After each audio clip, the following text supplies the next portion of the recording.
என்னதான் நம்மளை சுத்தி அன்பு காட்டுறதுக்கு அம்மா அப்பா பாட்டி தாத்தான்னு பல சொந்தங்கள் இருந்தாலும் தாய் மாமன்ற உறவு எப்பவுமே ரொம்ப உறுத்தானதுதாங்க. தாயின்ற அடைமொழி இருக்கிறதுனாலவோ என்னவோ அந்த உறவுல ஒரு தாய் பாசம் இருக்கதான் செய்யுது.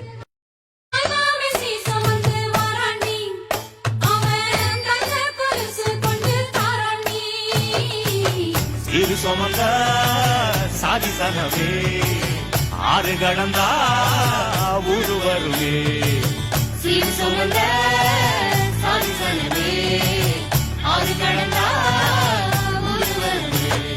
மானூத்தும் வந்தாயில மாங்குட்டி தம்மையில பொட்டப்புள்ள பிறந்ததுன்னு பொலிகா